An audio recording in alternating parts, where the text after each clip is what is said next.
Magandang araw po sa ating mga manonood. Ako po si Lergy Santolo. Maghahatid sa inyo ng balita tungkol sa pagkakaroon po ng sunog dahil sa naiwang plansya. Nag-umpisa po ang sunog kaninang alas 2 ng hapon. Mabuti na lang po na apula kagad ang sunog at isang bahay lamang ang nasunog.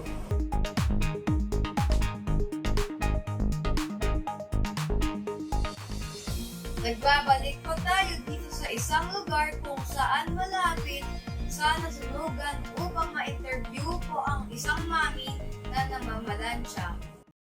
Magandang hapon po, ma'am. Maaari po ba kayong interview? Opo, pwede po. Ano po ang inyong pangalan? Ako pala si Nina.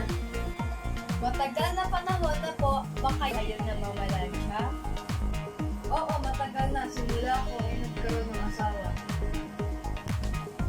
Paano po ang ginagawa niyo kapag may naiwan po kayong niluluto habang namamalansya? Saglit po muna itong naiiwan at agad ako tatakbo sa naiwan kong niluluto at para patayin ito. Hindi po ba dapat tanggalin ninyo munang saksakan ang inyong plancha bago po ninyo tignan o silipin ang inyong niluto upang maiwasan natin na magkaroon ng sunog? Ay oo nga pala, maraming salamat sa iyong paalala. Walang anuman po, ma'am. Maraming salamat din po sa pagpapaunlak ng inyong ibinigay. Ngayon, ito po ang impormasyon tungkol sa wastong paraan ng pamamalansya. Ihanda ang mga gamit na gagamitin sa pamamalansya tulad ng damit na paplansyahin, plansya, ironing board, sprayer, at hanger.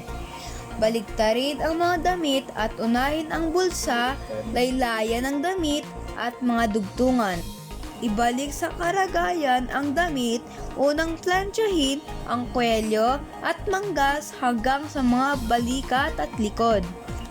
Huling plansyahin ang ibabang bahagi ng damit. Ihanger at tiklopin ng maayos ang damit na pinaplansya. Ito naman po ang mga dapat tandaan sa pamamalansya. Una, plansyahin ang maliliit o maninipis na damit na may kaunting init lamang upang maiwasan pagkasunog nito.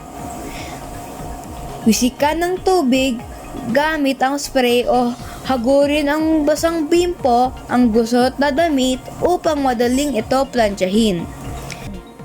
Magplansya sa lugar na walang makakaabala at may wastong saksakan ng gagamitin. Maging maingat sa pamamalansya ng damit o kasautan.